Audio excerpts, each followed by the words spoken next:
السلام عليكم ورحمة الله تعالى وبركاته. خوتي الأعزاز داخل وخارج أرض الوطن، كنتمنى هذا الفيديو يلقاكم في أتم الصحة والعافية والأمور ديالكم ميسرة بإذن الله. الله يبعد علينا وعليكم شر الخلق والله يجعل كيدهم في نحورهم. وكنتمنى هذه السنة الجديدة تدخل عليكم الصحة والسلامة وطول العمر، والله يبعد عليكم شر الخلق وتكونوا في حياة سعيدة.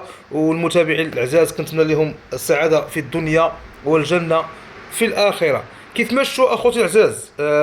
محمد الازرق، المعروف بفرطيطو، حط واحد الفيديو اللي الصراحه بدون لغه خشب، بدون مجامله، بعيدا عن الانتقاد، بعيدا كل البعد على المحتوى واش كيعجبني ولا ما كيعجبنيش.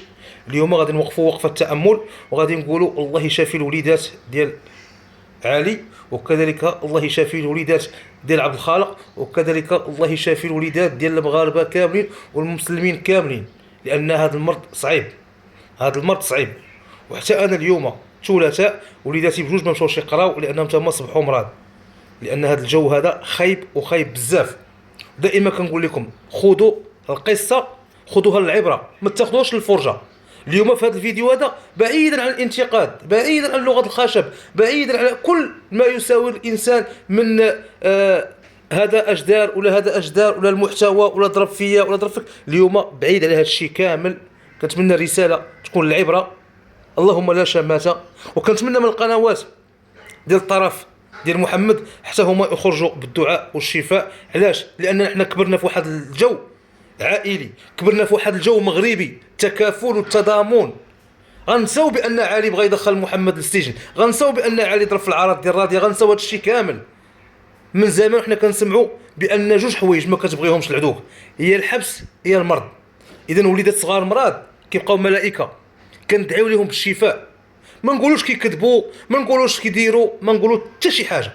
هذه رساله للمتابعين، حتى هما كنتمنى انهم ينساو كل شيء ويكتبوا في التعاليق الله يشافي الوليدات ويرجعوا لوالديهم بخير وعلى خير. لان دائما الخباب كيقول لكم الوليدات لا ذنب لهم، الوليدات ما عندهم حتى علاقه باليوتيوب. عندكم اختلاف مع هاد الناس، عندكم بعض الاشياء ما كيعجبوكمش كيديروها هاد الناس، بعض الخرجات العشوائيه اللي كيديروها هاد الناس، بعض الخرجات الغير موفقه اللي كيديروها هاد الناس. اليوم غادي نتجاوزوها كاملين. علاش؟ لان هذه دار الصابون، اليوم عندي وغدا عندك. فلهذا في هذا الوقت بالضبط خاصنا نساو كل شيء، نساو الخلاف، نساو المشاكل، نساو الكذوب ديال القنوات، نساو اي حاجه. نخرجوا وندعيو لهم بالشفاء العاجل والله يشافيهم ويعافيهم.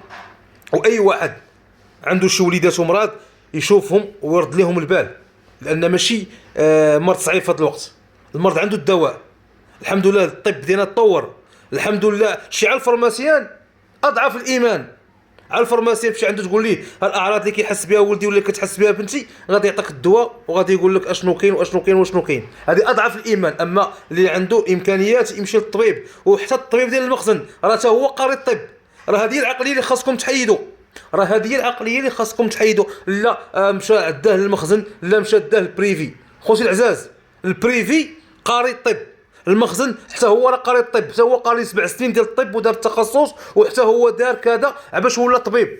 راه ماشي ملي كيبغي يتخرج الانسان طبيب او دكتور كيقول لي هاجي انت غتخرج غتقري في البريفي او غتخدم في البريفي، واجي انت غتاخذ الشهاده تكون طب في الطب العام. لا، كل شيء بحال بحال، كل شيء كيتخرجوا من بلاصه وحده ومن اكاديميه وحده ومن جامعه وحده، بلا ما نبقاو نمروا مغالطات.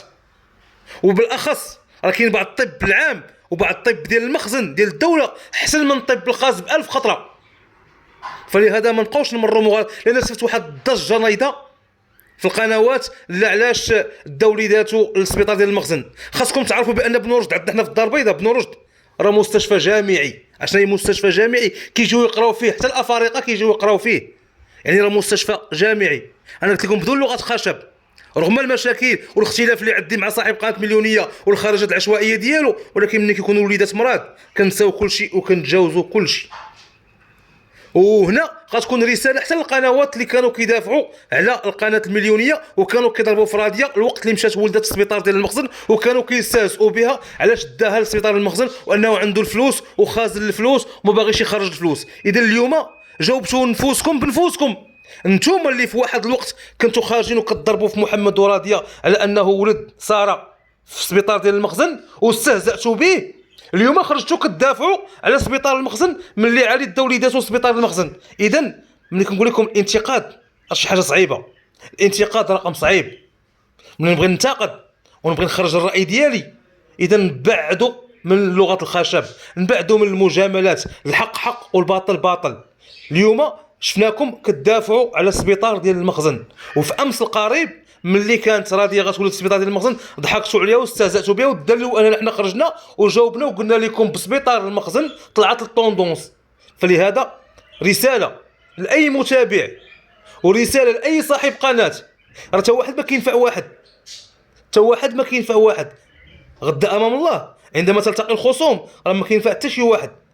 ما حنا ما غينفعناش، دائما كنقولها لكم وبكل فخر كنقول لكم انا كالخباب ما ينفعنيش محمد وراديه، وانت او انت ما ينفعكش علي او وصال. اذا الانسان يقول كلمه طيبه ويقول كلمه حق ولو يكون خطا، اذا الكمال لله عز وجل، والله سبحانه وتعالى اللي ما كيخطاش، وكنا خطاؤون، وملي كنخطئوا كنعرفوا واش خطانا كنقدموا باعتذار او كنقدموا توضيح. فلهذا اليوم هذا الفيديو هذا انا عارفه ومتاكد انه ما غيعجبش بزاف ديال الناس، ولكن الخباب دائما في قول الحق ما كتهموش لو متلائم. اليوم عائله الازرق كتعاني، اليوم عائله الازرق كتعاني من المرض. اذا ما غنخرجوش نتشفاو، ما غنخرجوش نقولوا ربي انتقم منهم، ما غنخرجوش نقولوا ربي عطاهم، ربي دار ليهم، ربي فعلهم، لا، لان المرض ابتلاء والمؤمن مصاب. كيف ما قلت لكم في البدايه غنختم بها، غنساو كامل الخلافات وغنقولوا اللهم لا شماته، والله شافي الوليدات ديال عبد الخالق، والله شافي الوليدات ديال علي، والله شافي الوليدات ديال المغاربه كاملين والمسلمين كاملين. ومن بعد ملي غنشوفوا شي خرجه، ملي غنشوفوا شي خرجه غير موفقه، ملي غنشوفوا شي فيديو اللي غادي يكون كيأثيرنا حنا وكيمسنا حنا كمغاربه، او غيمسنا حنا كمؤثرين او كاصحاب قنوات او كمتابعين، غادي نخرجوا غادي نجاوبوا. ولكن في المرض كيف ما قلت لكم في البدايه جدودنا كيقول لك المرض والحبس ما كتبغي حتى شي واحد. فلهذا اللهم لا شماتة، الله يشافي وليدات عبد الخالق، والله يشافي كذلك وليدات علي، والله يشافي وليدات اي واحد مريض. ودعوا معايا بالشفاء وليداتي تا هما ماشي شي مرض، ولكن ما قدروش يمشيو للمدرسه صابحين مرض، كنتمنى لكم تدعوا معاهم بالشفاء، لان دعوات 40 غريب مستجابه، والله ييسر الامور لاي واحد. واللي ما عجبوش الفيديو غنقول ليه هذا هو الخباب، ما كيبغيش المجامله وما كيبغيش لغه الخشب، هادشي قناته بقات في بلاصتو. فلهذا رجاء نبعدوا من المشاكل والذنوب الخاويه.